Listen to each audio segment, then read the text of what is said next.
1981, Ginubatan, Albay. Ang kwentong ito ay karanasan ni Emilio. Edad 16 si Emilio sa taong nabanggit. Tipikal na estudyante lang itong si Emilio. Pero nagbago ang lahat nang makilala niya ang isang babae na unang nagpatibok ng kanyang puso. Madalas itong si Emilio, pagkatapos ng eskwela, ay dumediretso na sa tabing ilog upang tumambay kasama ang kaibigan nitong kamag-aral din niya. Alam nyo naman sa mga panahong talaga na to, ganun lang kasimple ang libangan ng mga nagbibinata noon. Dahil nga wala pa namang cellphone o mga gadget noon. Nang isang hapon, nang makita nila ang isang magandang dilag na naglalakad sa tabing ilog, malapit din sa tinatambayan ng magkaibigan. Dalawa lang na sanggang dikit na magkaibigan ito noon, si Emilio at si Edmond. Nang masipat nila itong naglalakad na isang babae, mula pa lang ito sa malayo. Sa pakiwari nila ay galing din yon sa kanilang eskwelahan. Kasi yung kulay ng uniforme nitong babaeng naglalakad ay parang sa eskwelahan nila. Kaso para yung uniforme ng teacher nila. At nung tumapat na ang magandang dilag sa magkakaibigan, hindi naman sila pinapansin nito. Basta dire-diretso lang yung babae sa paglalakad. At dinaanan lang sila na parang wala lang. Yung dalawa naman na pasibol na mga binata ay natahimik na lang sa pagdaan ng babae. At napanganga sa ganda at kaseksihan nito. Halos tulo nga ang laway ng mga yon. Sa ganda nga nun ay sabay-sabay pa yung ulo ng dalawa na sumusunod na nakatingin sa hita ng babae. Na napakakinis at napakaputi. Tsaka mabilog talaga yun eh. Itong mga nagbibinata ay halos mamulaklak na ang mga mata sa sobrang pagkatutok ng mga to sa hita nun, hanggang sa makalayo na ito at mawala sa kanilang paningin. Nang kumibo si Edmond. Pre, ang ganda. Nakita ko na yun nung nakarang araw eh. Ang alam ko, teacher yun ng mga second year. May komento naman agad itong si Emilio. Ha? Parang di ko naman nakikita yun sa eskwela na. Pero maganda nga. Salita nito. Oo, hindi mo pa talaga mapapansin yun, Emilio. Kasi bagong lipat lang daw yung teacher na yun. Tugon ni Ed. Si Emilio naman ay nakatunganga sa sandali na yun na parang hindi makamove on sa nakita niya. At nakatingin lang ang kanyang mga mata sa malayo sa kung saan naglaho yung teacher sa paningin nila. Tumayo na ang kaibigan niyang si Edmond. Tapos ay kinampay-kampay niya ang kanyang palad malapit sa muka ni Emilio. Kasi tulala yun eh. Hoy! Anong nangyayari sa'yo? Nag-uusap lang tayo eh. Halika na. Magtatakip silim na oh. Mapapagalitan na naman tayo ng mga airpat natin. Oo nga no. Sige, tara na.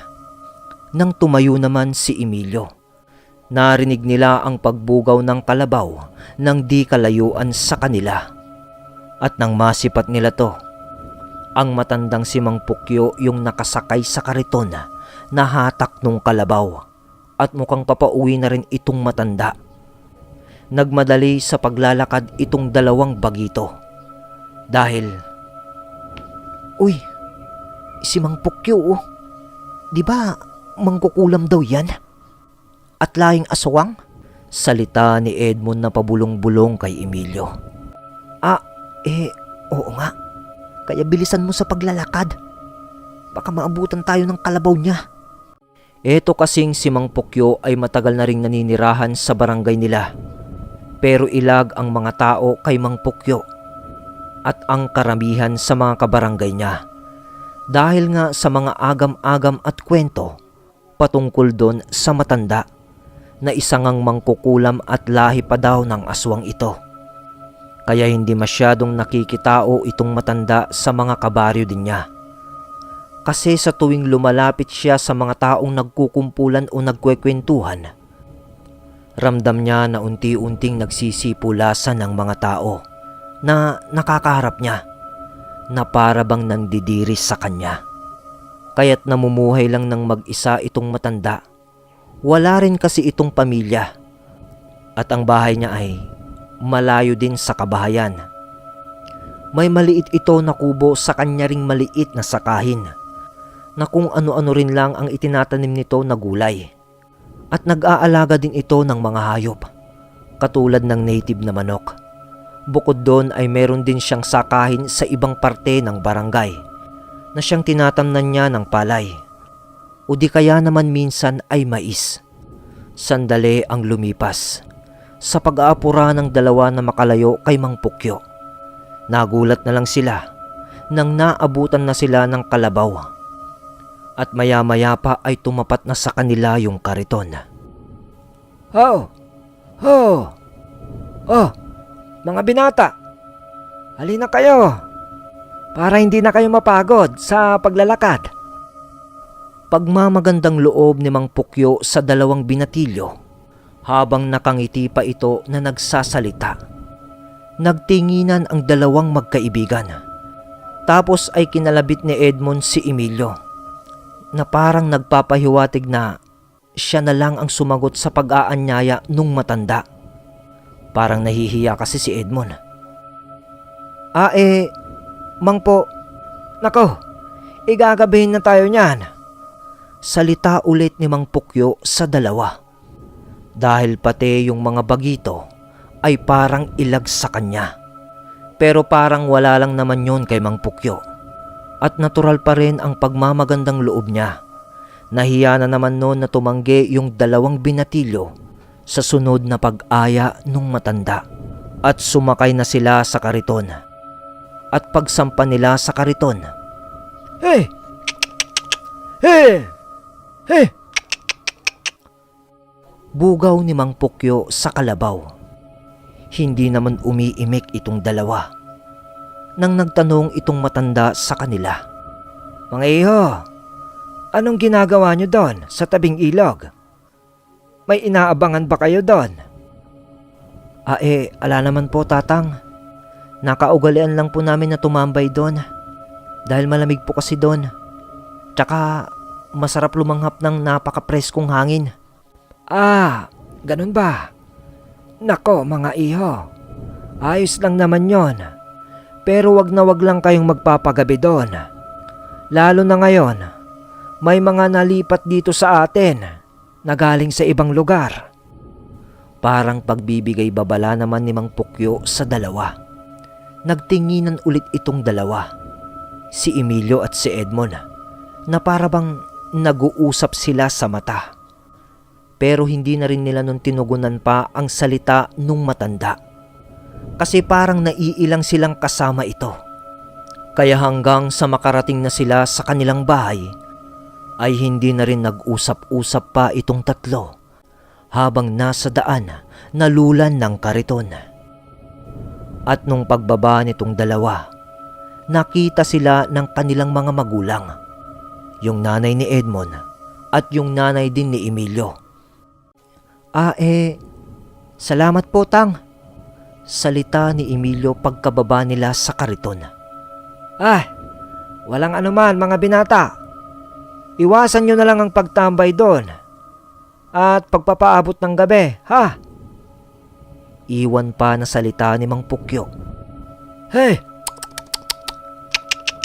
Hey! Pagkatapos ay bugaw na nito sa kanyang kalabaw para umalis. Itong nanay naman ni Edmond, di na nakapaghintay na pumasok ito sa kanilang bakuran at sinalubong niya ang kanyang anak.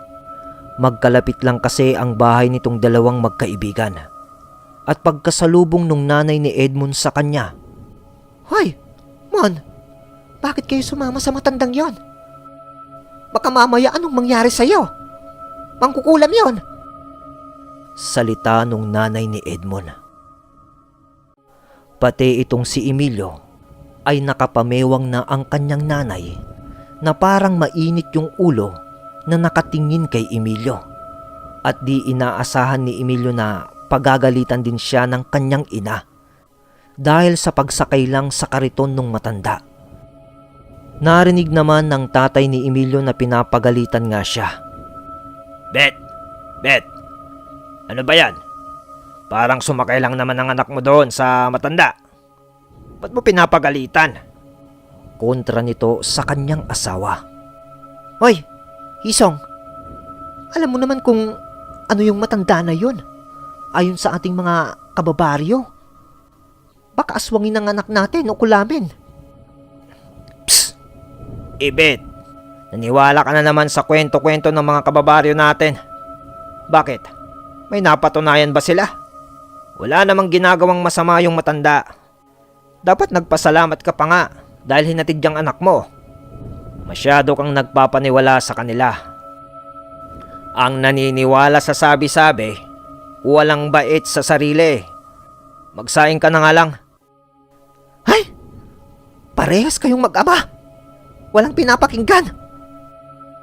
Salita ni Aling Ibet na naaasar sa kanyang asawa.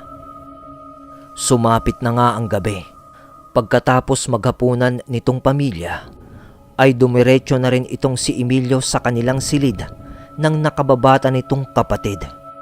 Pero hindi makatulog si Emilio dahil sa naiisip niya yung babae na ayon kay Edmond ay teacher din sa eskwelahan na pinapasukan nila. Para bang nabighani na ng tuluyan itong si Emilio sa babae na hindi niya makalimutan ito. Hanggang sa kakaisip niya.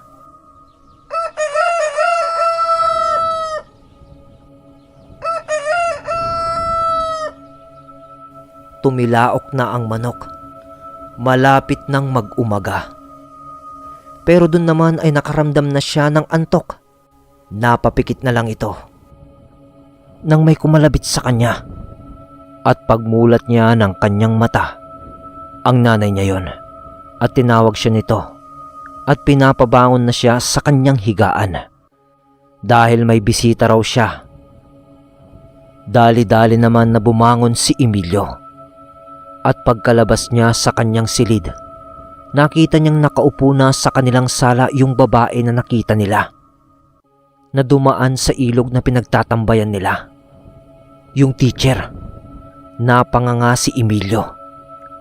Nabigla ito dahil anong ginagawa nun doon? Dahil nga sa pagkabigla ni Emilio, ikinalat niya ang kanyang paningin sa kanilang bahay. Para tignan ng mga magulang niya. Nagtaka siya dahil wala na yung kanyang ina na tumawag sa kanya kanina. Tapos wala rin yung tatay niya. At nung ibaling nito ulit ang kanyang paningin dun sa babae, na teacher nga, iba na yung kasuotan nito. Nanayo yung buhok ni Emil sa kanyang buong katawan. Kasi nakabarot saya na yung babae. Na ang lahat ng kulay ng kasuotan nun ay kulay itim.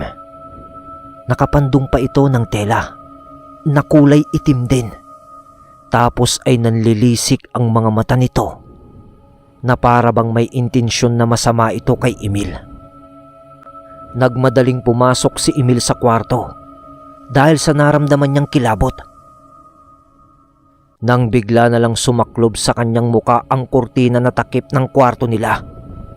Gumalaw-galaw si Emil para tanggalin yung kurtina sa mukha niya kasi parang hindi na ito makahingi. Nang may nagtanggal nun sa mukha niya. Mel! Nak! Ano ba nangyayari sa'yo? Boses yun ng kanyang ama.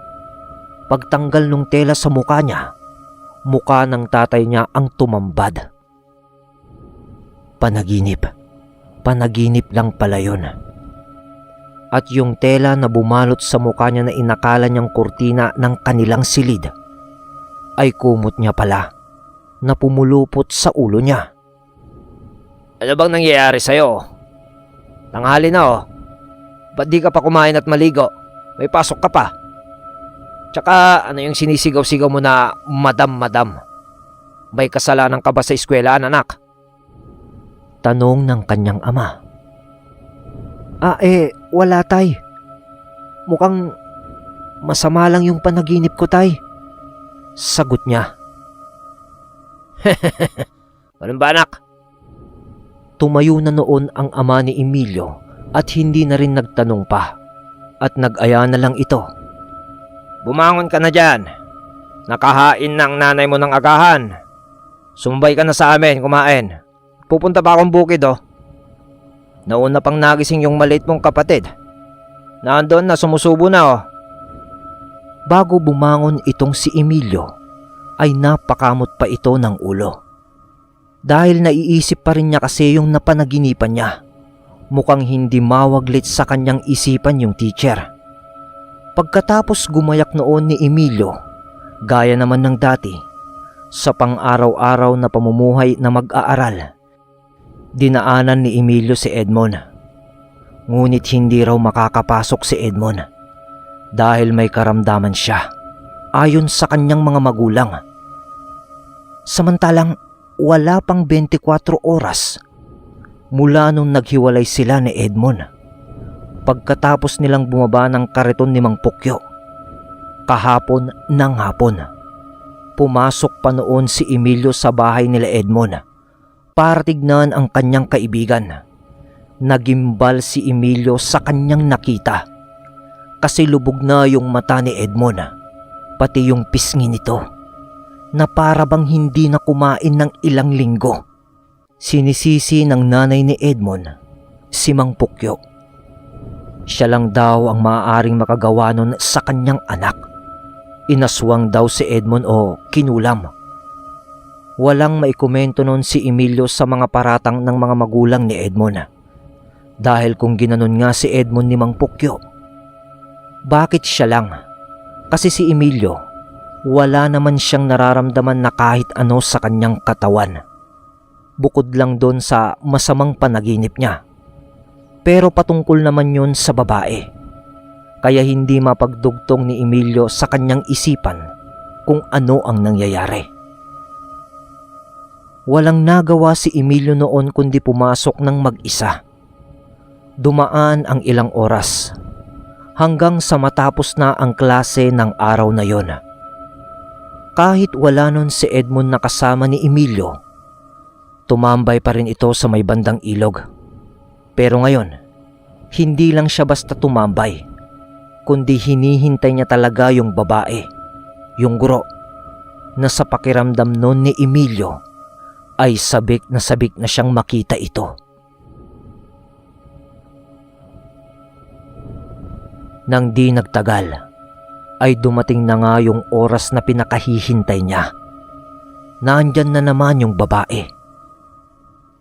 Pero nung nadaan yung babae sa harapan niya, natameme si Emilio na para bang tumigil yung mundo niya sa pagkakita niya doon. Dahil nginitian pa siya nung babae. Naka-uniforme pa nga yun parang katatapos lang magturo. Gusto sanang umimik ni Emilio, pero di niya maibuka ang kanyang bibig dahil sa hiya. Sinundan lang naman ito ng tingin ni Emilio hanggang sa nawala na naman ito sa kanyang paningin. Tumingala si Emilio sa langit at tinignan niya yung araw. At napaisip siya na maaga pa naman. Dahil sa kuryosidad at pagkagusto niya sa babaeng guro na yon, naisipan niyang sundan yung babae para makita niya kung saan ito nakatira. Total, medyo malapit lang naman yon sa ilog na kanyang tinatambayan, kung saan nila nakikitang naglalaho ang guro sa kanilang paningin. At nung matapat doon si Emilio, sa linakaran nga nung babaeng guro, yung pinapasukan nito, nagtaka siya dahil wala naman palang daan doon. Mga matatayog na punot halaman lang ang nakita doon ni Emilio. Panay ang sipat niya noon sa paligid, pero bigo siyang mahanap yung dinaanan ng babae. Uuwi na noon si Emilio. Dahil nga sa pagsipat-sipat niya pa sa lugar, natagalan ito. Hanggang sa inabot na si Emilio ng takip silim. Sa dahan-dahan na pagkawala nun ng sikat ng araw, nang lingunin yun ni Emilio yung gubat bago sana ito aalis. Nagtaka ulit ito dahil may lumitaw ng daanan doon sa gubat. Pero kanina, wala yun. Sigurado siya.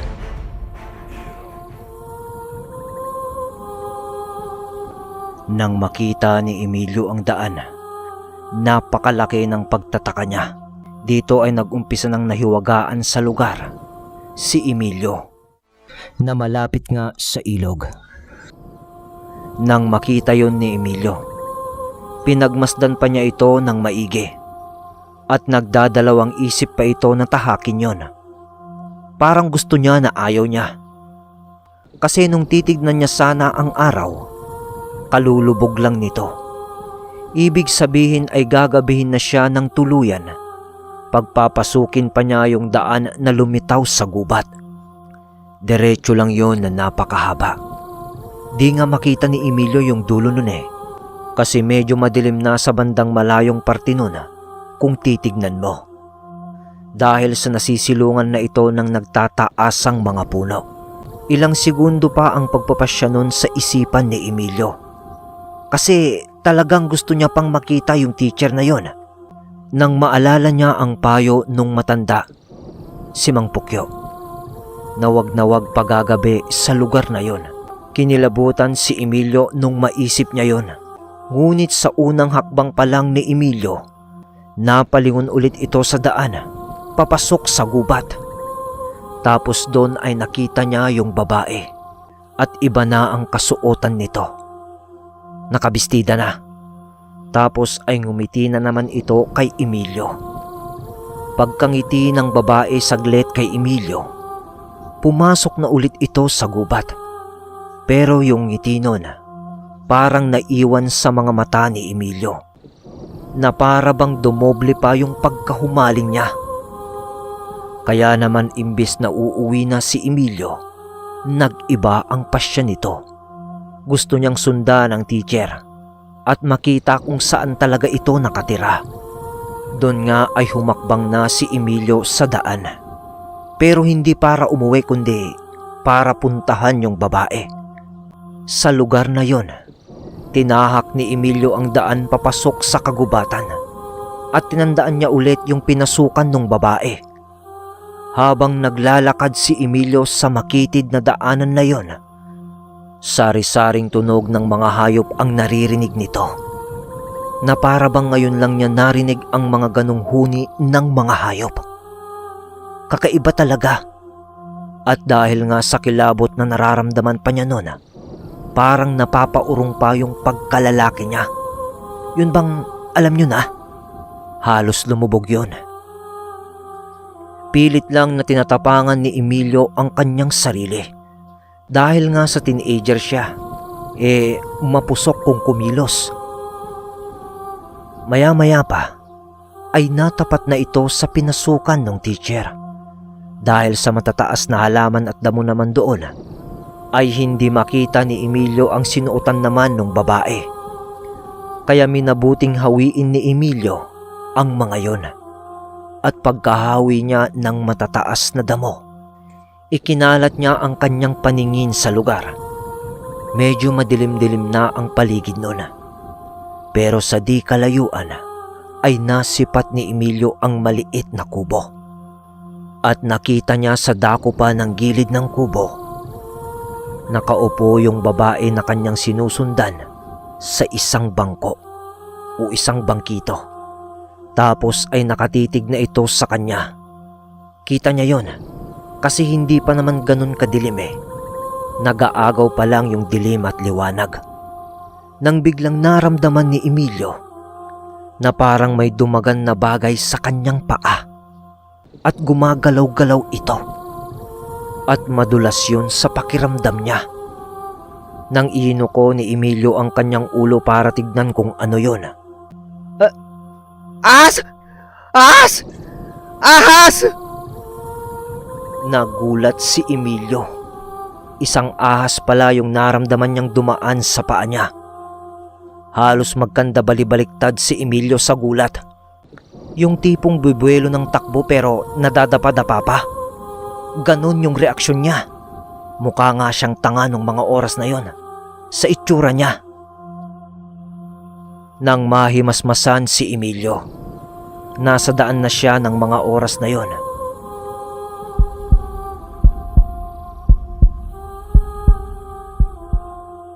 Ang lakas pa ng tibok ng puso niya nun sa pagkakagulat. Nakayuko pa nun si Emilio habang humihingal.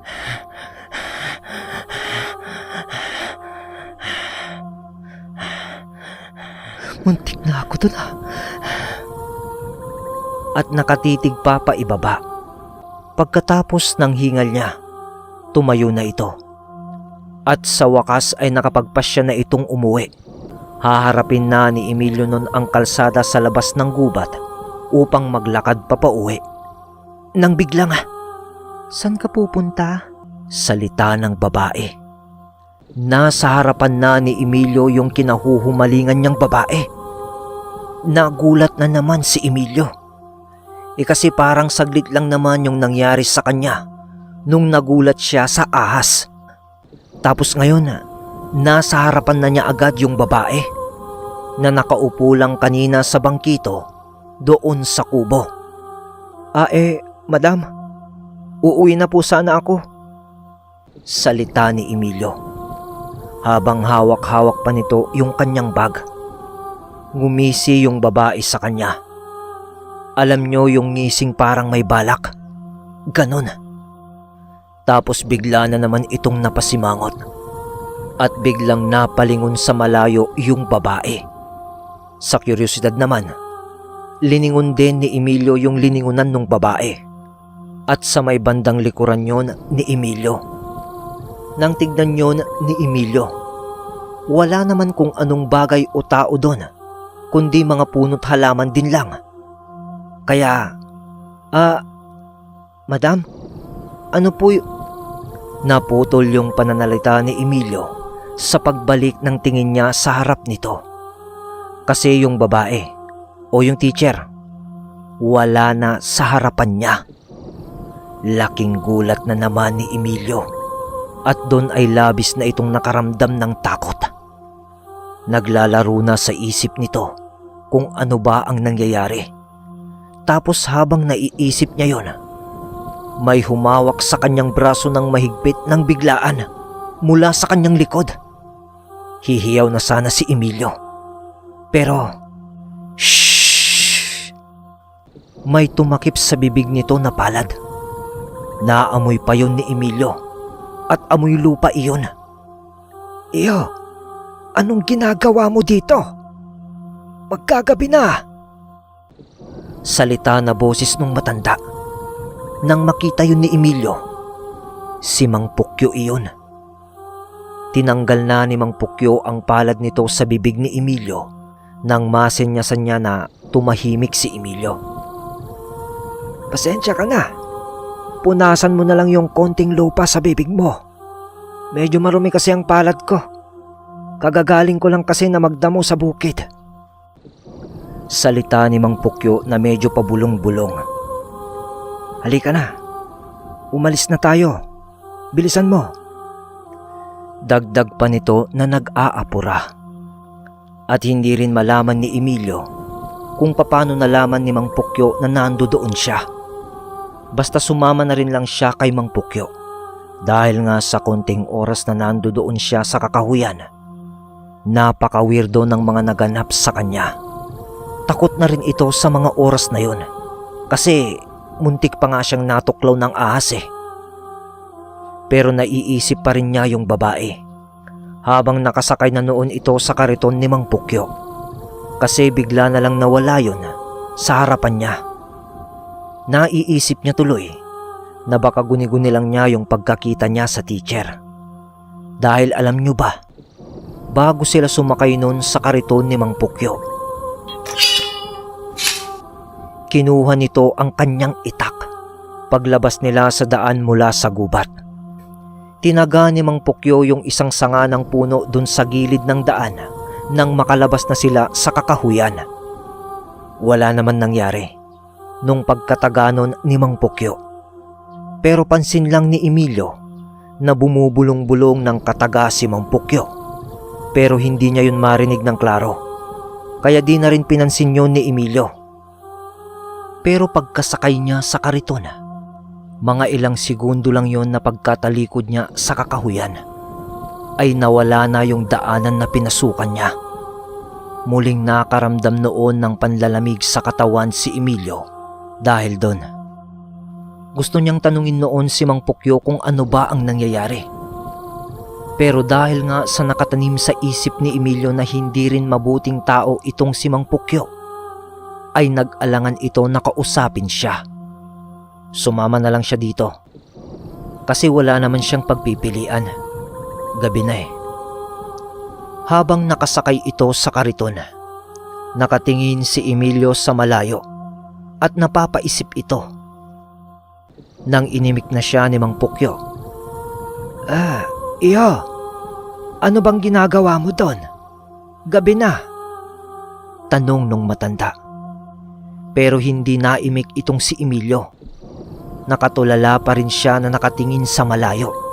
Parang di niya narinig yung tanong nung matanda. Hey!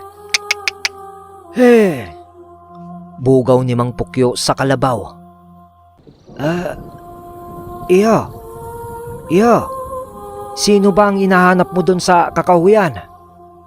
Tanong niya ulit kay Emilio. Sa pagkakataong ito, parang nagising na si Emilio sa kanyang pagkakatulala. Tang, may sinundan po kasi ako na teacher sa school namin. Doon ho siya nakatira eh. Sagot ni Emilio. Teacher ba kamo? Alam ko na yung sinasabi mo. Yung matandang babae. Ho, Tang, hindi po yun matanda. Dalaga po yun.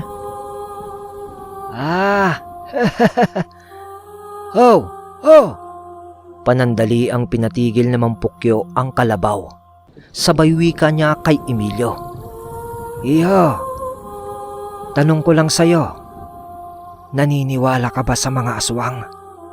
Salita ni Mang Pukyo na nakatingin ng diretsa sa mga mata ni Emilio. Medyo parang napausog pa si Emilio sa kanyang kinauupuan sa kariton sa pagkakatanong nun ng matanda sa kanya. Aswang po. Hindi ko po alam, Tatang, kung totoo po sila. Mukhang nabighani ka sa babaeng yon, Emilio. Dinadaya ka lang ng iyong mga mata, iho. Aswang ang babaeng yon na kinahuhumalingan mo, iho. Isang bangkila na aswang na babae yon. At hindi yon isang guro kagaya ng inaakala mo. Paano pong, ang ganda niya. Paputol-putol na paiba-iba na salita pa ni Emilio dahil sa pagkabigla sa mga sinabi sa kanya nung matanda. Nagsalita naman agad ulit itong matanda. Maganda ba ka mo, iho? Oo, magaganda talaga ang mga bangkilan na babae pagdating sa pagbabalat kayo.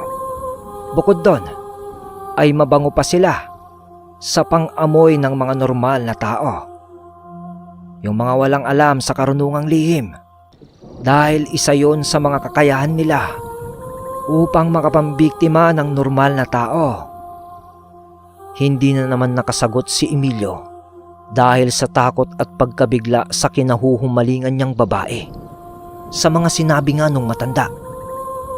Kaya kung marupok-rupok ang pagkalalaki mo, iho, madadali ka talaga ng mga yon. Sa bagay, nagbibinata ka kasi, kaya mararamdaman mo talaga ang mga bagay na yan. Normal lang naman yan. Pero kung ikakapahamak mo naman huwag mo na lang ituloy. Hey! Umusad na ulit itong dalawa. Pagkabugaw ni Mang Pukyo sa kalabaw. Siya nga pala, kumusta yung kaibigan mo? Yung isang kasama mo kahapon? Nagtaka na naman itong si Emilio sa tanong nung matanda. Kasi sa tono ng pagtatanong nung matanda, parang may alam ito sa nangyayari kay Edmond. Ha? Si Edmond? Yun na nga po, Tang. Meron po siyang karamdaman. Sabi ko na eh. Iba yung tingin ko sa mga mata ng batang yon nung nakita ko siya kahapon. Nagpalipad hangin yung babae na yon para bigyan ng sakit ang kaibigan mo.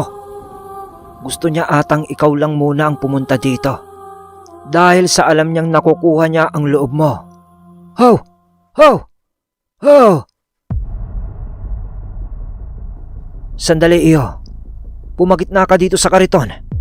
Mukhang sinundan tayo ng pangkilan. Salita ni Mang Pukyo.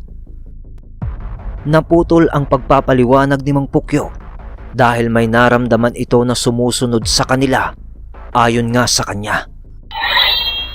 Dali-dali nitong binunot ang kanyang itak. Iyo! Hawakan mo tong tali ng kalabaw. Dali-dali naman noon na sinunod ni Emilio ang sinabi ng matanda.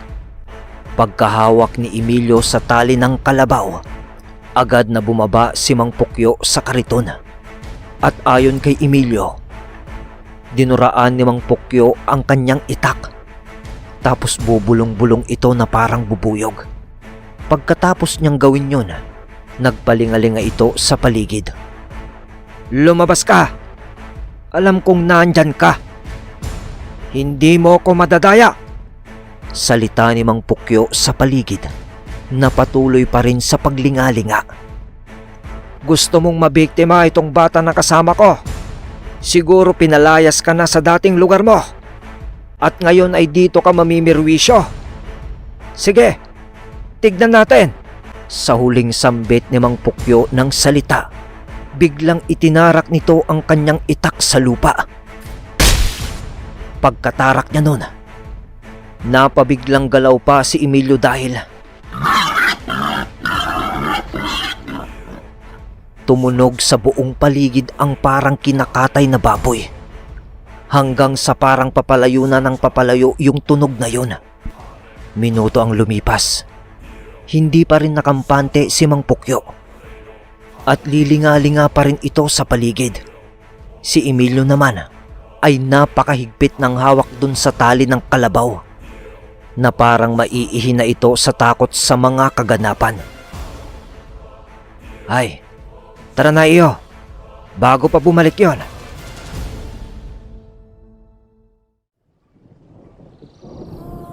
Sumakay na agad ulit si Mang Pukyo sa kariton at agad na kinuha ang tali ng kalabaw kay Emilio at nag-aapurang binugaw ito para makaalis na. Alam mo ba kung paano kita nasundan sa gubat kanina? Dahil din sa amoy ng bangkilan na yon. Napakabaho para sa akin ang amoy na yon ng paligid kanina. Kaya ramdam kong nais mambiktima nung aswang. Isa yung halimuyak na nanghahalina sa mga normal na tao. Sinundan ko yon at doon nga ay nakita kita. Sasabihin pa sana ni Emilio na nagkita sila nung babae. Pero hindi naman na naimik nun si Emilio sa matanda, si Mang Pukyo. Dahil hindi masyadong naiintindihan ni Emilio ang mga sinasabi ng matanda. At doon ay napaisip na si Emilio sa matanda. Napagtanto niya na ang matandang si Pukyo na sinasabi nila na masama ay hindi naman pala dahil sa mga ipinapakita nito kay Emilio. Nang narating nila ang bahay nila Emilio. Dito na tayo. Nagulat si Emilio dahil bumaba rin ng kariton si Mang Pukyo. Atang, hindi pa ba kayo uuwi? Hindi pa. Itatabi ko lang muna yung kalabaw dito at titignan ko yung kaibigan mo. Baka sakaling makatulong ako. Pwede mo ba akong samaan iyo sa pagpasok ko sa kanilang bakuran? Nag-uusap pa lang ang dalawa nang masipat sila ng nanay ni Edmond mula sa bintana. Kasi sa kabila din yung bahay nila Emilio. Agarang lumabas itong nanay ni Edmond sa bahay at sa bakuran. Pinagtatatalakan agad nito si Mang Pukyo at pinaparatangan na siya ang dahilan ng karamdaman ni Edmond. Pinagtatatalakan ng nanay ni Edmond si Mang Pukyo. Ang dami-dami nitong sinasabi na kung ano-anong pang-iinsulto at panglalait. Yung tipong mas masahol ka pa sa aso kung ituring. Buti nga yung aso. Kahit pagsalitaan mo ng ganun, at least di niya naiintindihan. Ikaw na tao, naiintindihan mo yon. Masakit yun syempre. Tandaan nyo na mas malalim at mas mahapde ang ginagawang sugat ng salita kaysa sa masugat ka sa pisikal na pananakit. Kahit pa ganun naman ang salubong ng nanay ni Edmond kay Mang Pukyo, hinarap niya pa rin ito. At ang pinakasimpleng ginawa ni Mang Pukyo, ngumiti lang ito sa nanay ni Edmond na para bang hindi niya ininda ang mga salitang pang-iinsulto ng nanay ni Edmond. At ang wika pa nito, "Tapos ka na bang magsalita, iha? Asan yung anak mo? Gusto ko siyang makita. Andito pa lang ako sa labas ng bakuran nyo, ay nararamdaman ko na ang kaluluwa na nagpapahirap sa kanya. Malakas ang sinulid na nakakabit sa kanya na gamit ng aswang. Nakikita ko yon mula dito. Gusto kong gamutin ang anak mo, iha. Yun lang naman ang nais ko kung bakit ako naparito. At syempre ay hihilingin ko na rin ang permiso mo para matulungan ko sana si Edmond." "Edmond? Edmond ba, iha?" Tanong pa ni Mang Pukyo kay Emilio na nasa tabi niya ng mga oras na yon. Nakanganga na lang yung nanay ni Edmond at nanahimik pagkatapos magsalita naman ni Mang Pukyo. Yung babaeng halos mag-urumentado kanina ay parang naging isang mabait na tuta. Yung nanay ni Edmond. Pati si Emilio ay nagtaka dahil kumalma agad yun nung nagsalita na si Mang Pukyo. Para bang may kung anong mahika na pampaamo sa mga salita nung matanda. "Paano yan? Papasok na ako para matignan ang anak mo." Umuo naman ng napakaalumanay nun ang nanay ni Edmond. Tapos may kasama pang tango na parang slow-mo yung galaw ng ulo. "Iyo, tara na, samahan mo ako." Salita ni Mang Pukyo kay Emilio. Lumingon-lingon pa noon si Emilio sa kabilang kalsada sa kanilang bahay. Dahil nag-aalala na din ito. Dahil tiyak na hinahanap na siya ng kanyang mga magulang. At lalo na ang kanyang nanay. Siguradong mapapagalitan na naman siya pag uwi niya. Pero laking pagtataka naman niya at wala sa bakuran o sa kalsada ang kanyang mga magulang na naghihintay sa kanya. Dahil sa malapit lang naman ang bahay nila Edmond, ay nagpasya ito na samahan muna si Mang Pukyo. At isa pa, dahil sa kuryosidad, gusto rin niyang makita ang kanyang kaibigan kung papaano siya gagamutin ni Mang Pukyo. At sa isip niya, tsaka na lang siya magpapaliwanag sa mga magulang niya mamaya pag-uwi niya. Doon nga ay pumasok na si Mang Pukyo at Emilio sa bakuran nila Edmond, diretso sa kanilang bahay. Wala naman nun ang tatay ni Edmond dahil sa nagtatrabaho ito sa ibang lugar. Ang nanay naman ni Edmond nun ay hindi na rin naimik masyado at hinayaan na lang si Mang Pukyo sa kanyang gagawin. Nagimbal si Emilio sa nakita niyang kalagayan ng matalik niyang kaibigan. Dahil nung ibinangon nila ito upang paupuin sa isang silya para sa panggagamot ni Mang Pukyo, hinang-hina na ito at parang kandilang nauupos ang kanyang kalusugan. Nang nakaupo na si Edmond, nagsalita si Mang Pukyo. "Edmond, kaya pa ba ng katawan mo? Gagamutin kita, iho.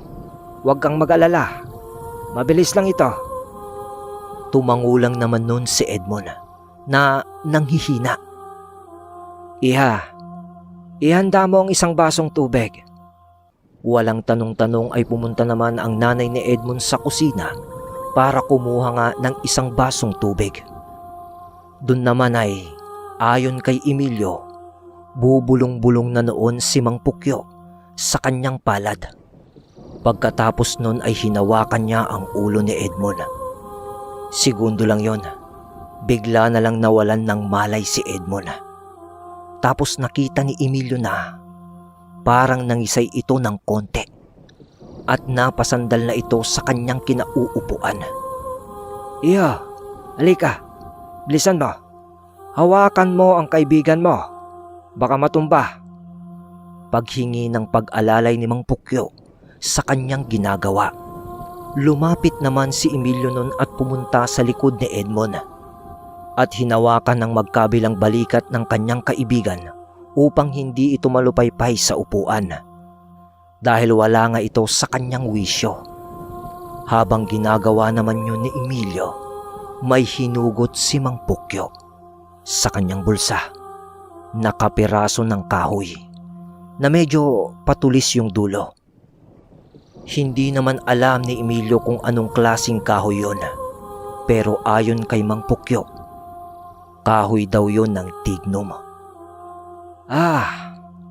Alam kong nandyan ka na. Huwag ka nang magpapanggap sa katawan na yan, na wala ka pang malay.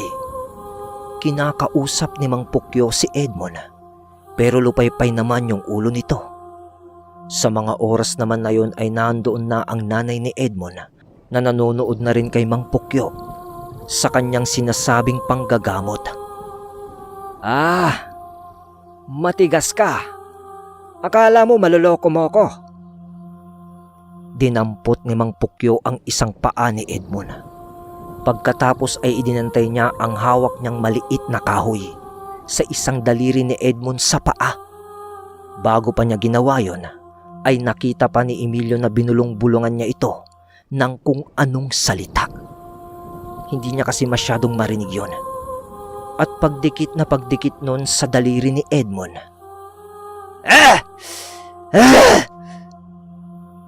Biglang nagkaroon ng reaksyon sa katawan nito na para bang nabigla sa sobrang sakit.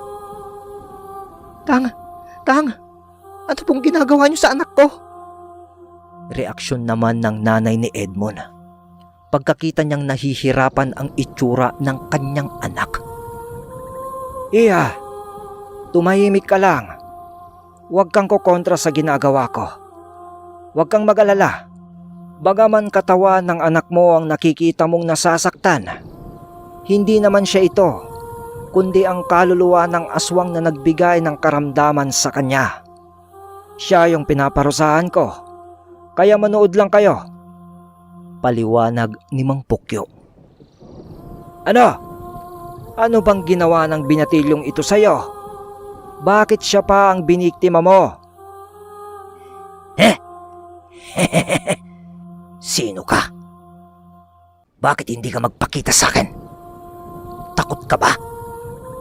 Ginagamitan mo pa ng sabulag ang mukha mo para hindi kita makilala? Mahina ka siguro. Walang rason kung bakit ko ginawa yan. Gusto ko lang makuha ang kaluluwa niya para sa sarili ko. At wala kang pakialam manggagamot. Salita ni Edmond na nag-iba yung boses ng bata. Nanginginig naman nun sa gimbal si Emilio at ang nanay ni Edmond sa nasasaksihan nila. Nanginginig pa nga yung kamay ng nanay ni Edmond. Yung isang baso na hawak niya na tubig, gumagalaw-galaw sa mga kamay niya dahil sa panginginig at sa nasasaksihan nila na pakikipagtunggali ni Mang Pukyo sa nakasanib nga kay Edmond na kung ano man yun. Kasi iba yung boses ni Edmond at parang gumaspang yung pagsambit ng mga salita. Bastos na eh. Bakit? May pakialam ka din ba sa katawan ng binatilyo na to? At kaluluwa niya? Ikaw ba ang nagpakain at nagpalaki sa taong ito? Hindi mo rin pagmamay-ari ang binatilyong to. Pinakialaman mo siya, kaya papakialaman din kita. Kuha mo! Salita ni Mang Pukyo. Di mo ko kaya, tanda. kahit na ano pang gawin mo. Pagkatapos magsalita ng ganon nung nilalang sa katawan ni Edmond, binulungan ulit ni Mang Pukyo ang kanyang kahoy. Pagkatapos ay inipit niya yung kahoy sa pagitan ng dalawang daliri ni Edmond sa paa. Punyeta ka! Magharap tayo kung gusto mo! Hindi mo ako mapapatay sa ganyan lang! Salita ng nilalang sa katawan ni Edmond na kahit namimilipit na sa sakit sa ginagawa ni Mang Pukyo ay nagagawa pa ring magyabang. Alisin mo to! Alisin mo ang karamdamang inilagay mo sa batang ito, kundi papatayin na kita ngayon! Aswang ka! Eh di gawin mo kung kaya mo! Siguraduhin mo lang na mapupuruan mo ako. Dahil kung hindi, hahanapin kita at ako mismo ang papatay sa'yo ng personal. Aba, talagang kampon ka ng kadiliman ha? Sige! Tinanggal ni Mang Pukyo yung kahoy sa pagitan ng daliri ni Edmond. Pagkatapos ay binulungan niya ito ulit at bigla ang idinantay sa liig ni Edmond. Mahina! Magbabayad ka, tanda! Pagkatapos ng salitang yun nung nilalang sa loob ni Edmond, bigla na naman itong nawalan ng malay. Ha? Anong nangyari, tatang? Salita ng nanay ni Edmond na nag-aalala. Huwag kang mag-alala. Ayos lang ang anak mo. Pagkasalita nun ni Mang Pukyo, nag-uusal na naman ito. At sunod nun ay ihip sa bunbunan ni Edmond. At ilang segundo ang lumipas. Nagkaroon na ng malay si Edmond.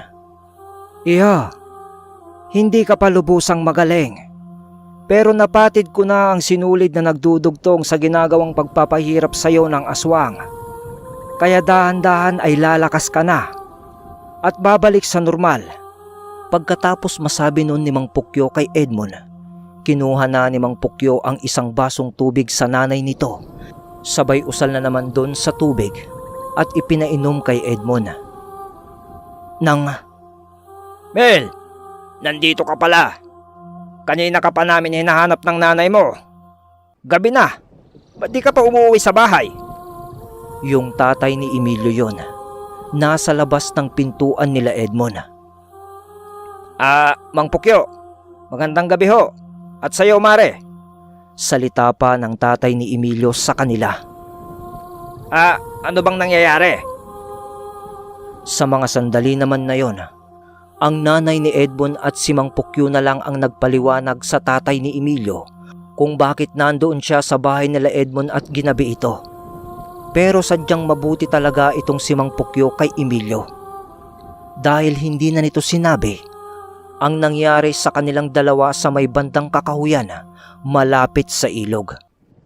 Sinabi na lang nito na nagpasama siya kay Emilio sa bahay nila Edmond upang gamutin nga ito. Doon naman ay napagtanto ng nanay ni Edmond na mali ang mga paratang nito sa matanda. Dahil ang totoo, hindi mangkukulam o aswang si Mang Pukyo. Isa pala itong manggagamot. Nalaman nila ito dahil nagtagal pa noon si Mang Pukyo ng mga ilang oras sa bahay nila Edmond pagkatapos ng kanyang panggagamot. Dahil nga sa hindi pa kumakain ng hapunan noon si Mang Pukyo, bilang pasasalamat ng nanay ni Edmond sa kanya ay pinaghapunan na lang niya ito sa kanilang bahay. At humingi ito ng dispensa sa mga nasambit niyang masasakit na salita na nabitawan niya kay Mang Pukyo kanina. Si Emilio noon ay umuwi na sa kanilang bahay. Pero sa lahat naman ng nangyari, hindi pa rin mawaglit sa isipan ni Emilio ang babaeng yun, yung teacher, na ayon naman kay Mang Pukyo ay isang bangkilan na aswang. Habang napapaisip naman noon si Emilio sa kanilang bahay, ayon naman sa kanyang ama na sa mga oras na yun ay nagkwekwentuhan sila ni Mang Pukyo. At ganito pala ang nangyari sa talambuhay ni Mang Pukyo. Mga kabagis, Balik tayo sa nakaraan ni Mang Pukyo. Nung ito ay nasa kabataan pa niya. Nagsisilbi daw noon itong si Mang Pukyo sa isang simbahan bilang isang sakristan. At ang edad niya noon ay maihahambing sa edad ni Emilio ngayon. Nang isang araw, nang may nagsimba na isang pamilya sa simbahan na kanyang pinagsisilbihan kada linggo. Nang makita niya ang isang dalaga na kabilang sa pamilya na sinasabi niya sa kanyang kwento, napakahinhin at pinong-pino kung kumilos daw yung babaeng yon. Bukod doon ay maganda rin ang muka at kutis nito. Mukha ngang mayaman sa unang tingin yon pag nakita mo ayon kay Mang Pukyo. Dahil ang linis kong tignan ng babae. At yung buong pamilya nito na kinabibilangan nga ng babae at isang lalaki na kapatid naman ng babae. At yung mga magulang nila na hindi pa naman ganun katanda, sabi ni Mang Pukyo. Nang makita ni Mang Pukyo yung babae na ang pangalan daw ayon sa kanya ay Bliselda, hindi na rin ito nawaglit sa kanyang isipan. Ang sabi pa niya, kung may bulag na pag-ibig, ay may pag-ibig naman sa unang tingin. Yun daw yung naramdaman niya. Kumbaga, love at first sight dun sa babae. Sa makatuwid, na humaling din siya sa isang babae. Kaya ang ginawa niya, gumawa siya ng paraan upang makilala o makausap niya ang babae. O di kaya naman ay makaakyat man lang siya ng ligaw doon. Sa maiksing pagsasalaysay, nagdaan ang araw at buwan. Nakamit ni Mang Pukyo ang matamis na oo nung dalaga. Pero huli na nung malaman niya, naaswang ang buong pamilya ni Bliselda. Dahil nga sa wala pa siyang alam noon sa karunungang lihim. Pero datapwat man na nalaman niya yon, ay mas lalo pa nitong minahal si Bliselda. At sa kanilang pagmamahalan, nabiyayaan daw sila ng isang supling. Doon naman ay umalis na siya sa pagsisilbi sa simbahan. At kung nagtataka kayo na nakakapasok din pala sa simbahan ang mga aswang, yun ay oo. Ayon kay Mang Pukyo, kaya nilang gawin yon dahil para din lang naman daw silang normal na tao. At may mga dasal at mga pamprotekta lang sa kanilang katawan pag pumapasok sila sa mga ganong lugar. May iba silang rason kung bakit sila pumapasok doon at hindi para magdasal. Minsan ay nakikihalubilo lang sila sa mga tao para makahanap ng mabibiktima. Sa mga panahong yon, dahil din nga sa ang asawa ni Mang Pukyo noon ay lahi ng aswang, di lumaon ay inakala na rin ng mga tao na siya ay isang aswang. Pero hindi naman yun pinansin ni Mang Pukyo noon. Nagsisikap na lamang ito sa pagbubukid para pambuhay sa kanyang pamilya. Pero sa isang kabanata ng buhay ni Mang Pukyo, dahil sa kanyang pagkahumaling, nangyari ang malagim na gabi. Galing ng bukid noon si Mang Pukyo, ayon sa kanya. Pag-apak pa lang niya ng hagdan ng kanilang bahay, naamoy niya ang amoy ng dugo. Napaisip agad ng hindi maganda si Mang Pukyo noon. Dali-dali niyang binuksan noon ang kanilang pintuan. At dahil sa nakatrangka ito, pinagtataga niya yon hanggang sa masira upang makapasok sa kanilang bahay. At nang makapasok na ito, tumambad sa kanya ang maraming bahid ng dugo sa kawayang sahig ng kanilang bahay. Dali-daling pumasok sa silid nila noon si Mang Pukyo dahil sa pag-aalala na kung ano ba ang nangyari. At doon ay nakita niya ang kanyang asawa na si Bliselda na duguan ang buong katawan nito. Nakalong-kalong na nito ang walang buhay na nilang anak dahil napatay ito ni Bliselda sa kahayukan niya ng laman dahil isa nga siyang aswang. Dahil lingid sa kaalaman noon ni Mang Pukyo na naipamana na kay Bliselda ang mutya ng pagiging aswang ng kanyang nanay nung namatay ang nanay niya. Ano? Ah, Diyos ko! Anong nangyari? Mahal ko! Bliselda! Bakit?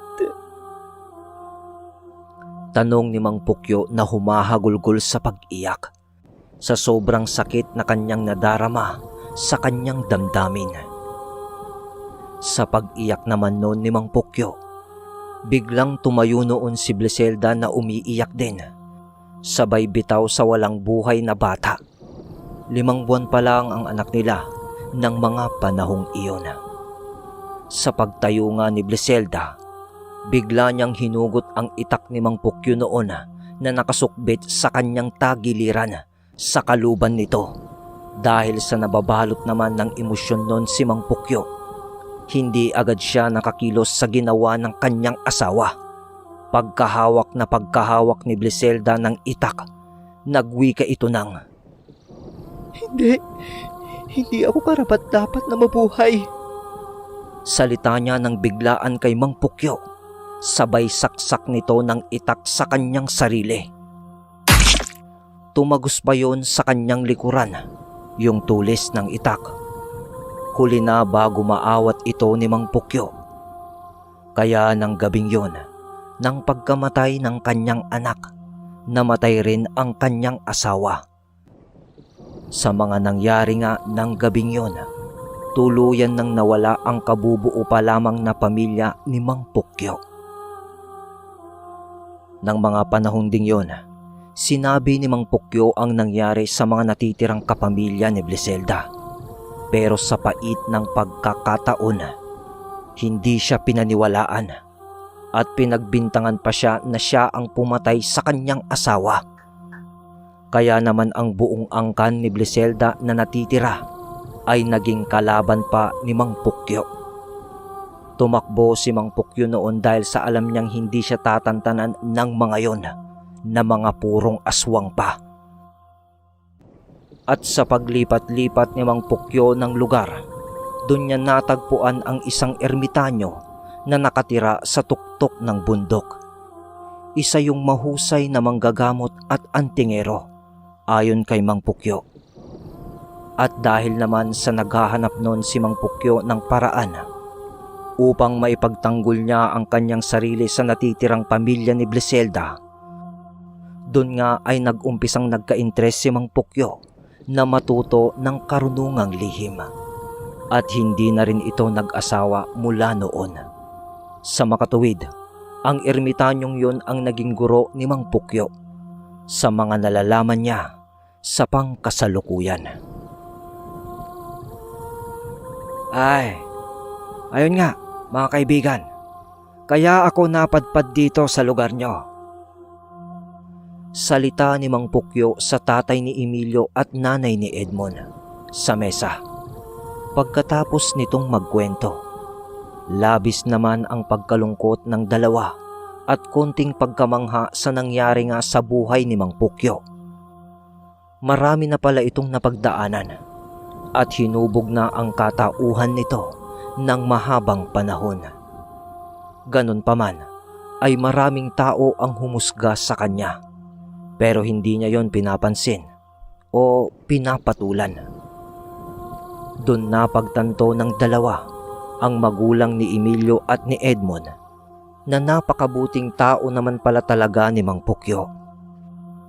Nang marinig ni Mang Pukyo ang paghuni ng kanyang kalabaw, Aba, nako, tinatawag na ata ako ng kalabaw ko.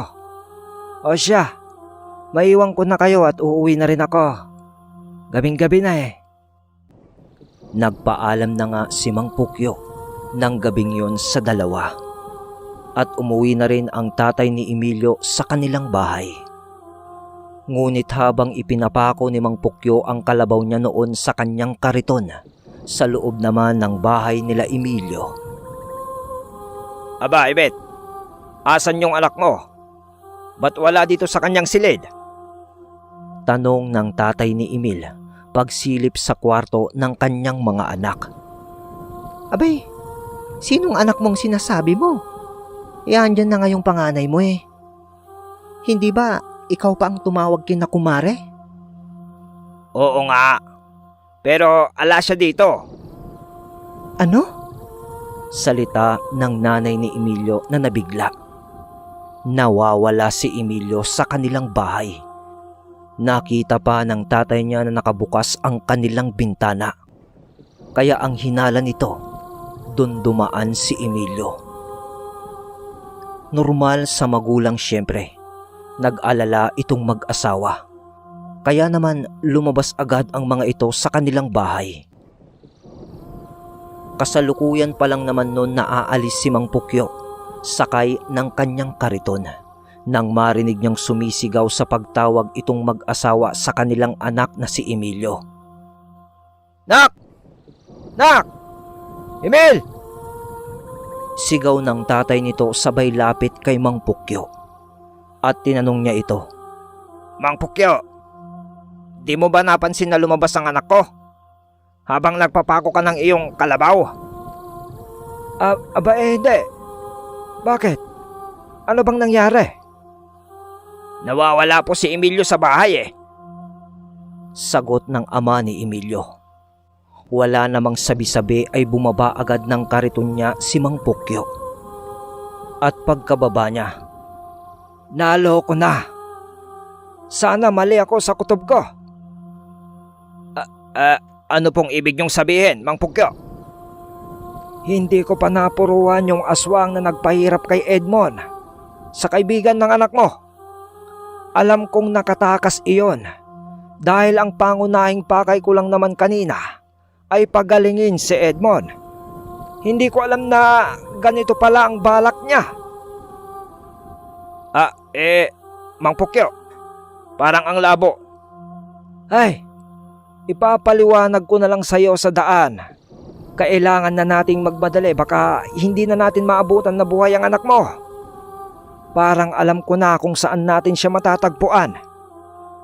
Sa mga sinambit ni Mang Pukyo, agaran namang sinabihan ng tatay ni Emilio ang kanyang asawa upang maiwan na lamang sa kanilang bahay para magbantay sa bunso nilang anak.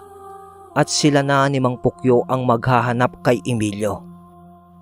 Iniwan na ni Mang Pukyo noon ang kanyang kalabaw at kariton sa parang nila Emilio at naglakad na lamang sila ng tatay ni Emilio sa paghahanap nila sa binatilyo. At habang naglalakad, nag-usal na noon si Mang Pukyo at tinawag ang mga kaibigan niyang engkanto. Ang tatay ni Emilio naman ay lagi ang paglingalinga sa paligid sa pagbabaka sakaling makita niya ang kanyang anak. Nang panandali ang tumigil itong dalawa sa paglalakad dahil sa mungkahi ni Mang Pukyo. Saglit lang, iho. May kakausapin lang ako. Para mapadali ang paghahanap natin sa anak mo. Sige Mang Pukyo. Pag-oo ng ama ni Emilio sa pakiusap ni Mang Pukyo, lumapit ito sa isang patay na puno. Yun bang nakatayo lang na puno, pero tuyo na ang kahoy nun. Tapos walang dahon sa mga sanga at tangkay nun. Tumabi lang naman ang tatay ni Emilio nun sa gilid ng kalsada. At lilinga-linga pa rin. At titingin-tingin din ito sa ginagawa ni Mang Pukyo. At habang nakikita niya nga si Mang Pukyo sa harapan ng isang patay na puno, nasisipat-sipat niya na parang may kinakausap yung matanda doon sa puno. Kasi nagsasalita si Mang Pukyo sa harapan nun. Pero hindi naman maintindihan ng maliwanag ng tatay ni Emilio yung mga sinasabi nito. Tapos yuyuko-yuko pa itong si Mang Pukyo doon sa harapan ng puno, na para bang nagbibigay pugay sa kung ano o kung sino man yung kinakausap niya nga. Sandali pa ang lumipas. Isinandal ni Mang Pukyo ang kanan niyang kamay sa punong iyon. Pagkatapos ay inuko na naman ang ulo nito. At nung matapos na siya, lumapit na agad siya sa kinatatayuan ng tatay ni Emilio. Mang Pukyo, ano bang ginawa niyo doon? Sinabi ko na sa'yo, iho, di ba? Kinausap ko lang ang mga kaibigan ko. Gusto mo silang makita? Tanong ni Mang Pukyo sa tatay ni Emilio. Sasagot sana yung tatay ni Emilio, pero nagsalita na ulit si Mang Pukyo agad. Sige. Ipikit mo ang iyong mga mata. Sabi niya. Hindi naman na nagtanong noon ang tatay ni Emilio. Pumikit nga ito. Pagkatapos ay naramdaman niyang may tumapik sa magkabilang balikat niya. Saglit lang na pagpikit niya yon. Bilisan mo. Imulat mo na ang iyong mata. Pagmulat ng mata ng tatay ni Emilio, sabay tingin naman nito sa patay na puno. Gimbal at takot ang naramdaman niya dahil nakita niya sa mga sanga ng punong iyon ang iba't ibang uri ng nilalang. Nakaupo ang mga yun doon sa mga sanga ng patay na puno. Meron siyang nakita na iisa ang mata, pero figurang tao. May nakita rin siyang mukhang kambing, pero ang katawan ay figurang tao din na matipuno. At ayon sa tatay ni Emilio, yung talagang kinagimbal niya, yung mukhang pusa. Tapos may pakpak ito na malaki na parang sa tutubi. Halika na! Salita ni Mang Pukyo sa tatay ni Emilio, sabay tapik na nito sa kanyang balikat. Agad na napalingon naman ulit ang tatay ni Emilio kay Mang Pukyo, na para bang nagising ito sa isang panaginip sa reaksyon at pagkabigla nito sa pagtapik sa kanya ni Mang Pukyo. Bilisan mo. Ayon sa mga yan, ligtas ang anak mo. Hindi pa niya nararating ang bahay ng aswang. Buti na lang at nanghina din yung aswang sa ginawa ko sa kanya kanina. Asan po siya, Mang Pukyo? Malapit lang siya, kaya bilisan mo. Doon tayo sa malapit sa bandang ilog. Sumunod agad ang tatay ni Emilio kay Mang Pukyo sa pag-aapurang aya nito. Ngunit nadagdagan pa ang gimbal niya sa patay na puno. Kasi bago sila umalis doon, pahapyaw na liningon ulit ng tatay ni Emilio ang patay na puno. Ngunit yung mga nilalang na nakita niya kanina ay wala na doon sa mga sanga ng puno. Iwinaglit niya na lamang sa kanyang isipan yun, kasi ang importante ngayon ay mahanap nila ni Mang Pukyo si Emilio. Mabilis na umabot si Mang Pukyo at tatay ni Emilio sa ilog dahil sa pag-aapura nila sa paglalakad din. At sa dilim naman, tanging liwanag ng buwan ang nagsisilbing ilaw sa paligid at yung dalang flashlight ng tatay ni Emilio. Mula doon sa maliit na tulay sa ilog kung saan tumatambay ang magkaibigan, nakita nila ang isang lalaki sa di kalayuan na nakasuot ng puting damit. Papasok yung lalaking yon sa kagubatan. Hindi maaaring magkamali ang ama ni Emilio. Siya yon, ang anak niya. Anong ginagawa ni Emilio ng ganong oras doon? Tapos yung lakad pa nito, parang mabagal, na walang ulirat sa sarili. Kasi hindi gumagalaw yung ulo nun, na nakatingin lang sa malayo. Habang naglalakad si Mang Pukyo at tatay ni Emilio papalapit doon, sisigawan na sana ng tatay ni Emilio ang kanyang anak para tawagin. Ngunit pinigilan siya ni Mang Pukyo. Sandali, iho. Huwag kang sisigaw. Hayaan mong makalapit tayo sa kanya. Hindi rin makakatulong kahit sigawan mo pa siya. Baka mabulabog natin yung aswang. Gusto ko na siyang madali ngayon. Ang tungo ng anak mo ay ang lugar ng matandang babae na bangkilan na nagpapanggap na guro sa dalawang magkaibigan. Sa tingin ko kanina lang nagpalipad ng hangin sa anak mo yung aswang na yon. Sa ulirat nito, wala sa sarili ang anak mo, iho, dahil sa masyadong pagkahumaling sa babaeng yon. Mga engkantong kaliwa ang siyang may kontrol sa mga kilos ng anak mo ngayon. Inaangkin nila ang kanyang kaisipan. Utos ito ng amo nilang aswang. At yon ang ating dapat na sugpuin o patayin. Kahit na medyo naguguluhan naman noon ang tatay ni Emilio, ay oo na lang ito ng oo. Dahil sa ang gusto niya ay makuha na ang kanyang anak. At nang malapitan nila si Emilio, Anak! agad na hinawakan ng ama nito ang kanyang braso. Pero wala man lang yun reaksyon sa ginawa ng kanyang ama. At nakatulala lang yun. Anak!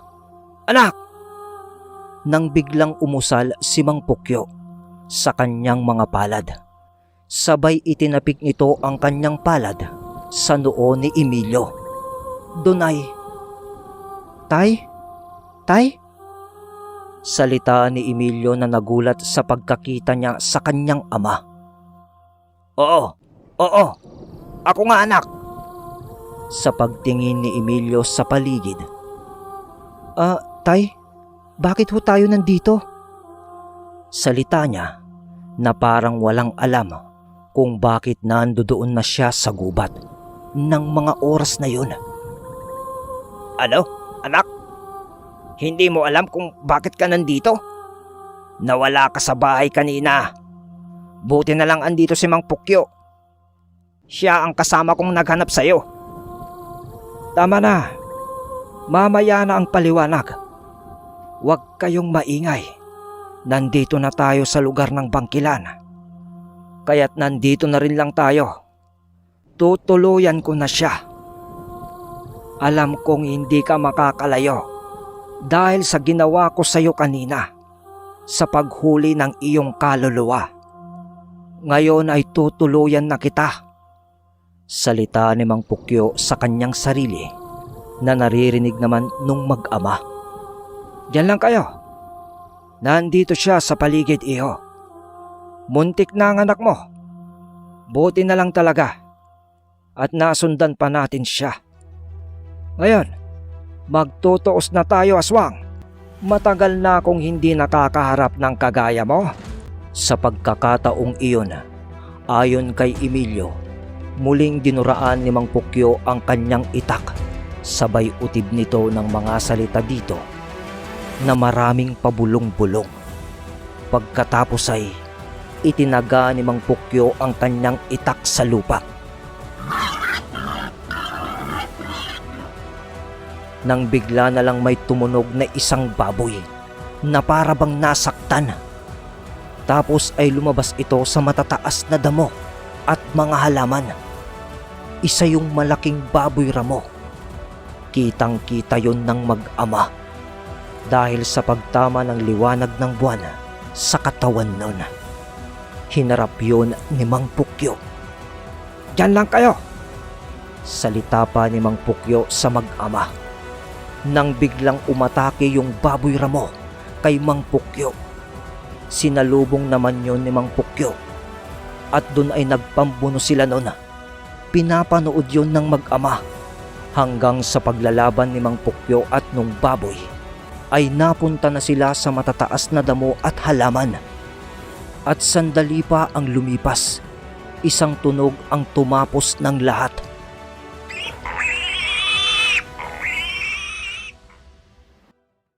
Tunog ng kinatay na baboy. Di naman nagtagal ay lumabas na sa matataas na damot halaman si Mang Pukyo. Sa madaling sabi, napatay ni Mang Pukyo ang aswang na sinasabi niyang bangkilan. At dahil nga doon, umuwi na ng gabing yon ang tatlo pagkatapos ng mga pangyayari. At nagkwento pa noon si Emilio na ang huling natatandaan niya bago siya nagkaroon ng ulirat nung tinapik na siya ni Mang Pukyo noon sa noo sa gubat.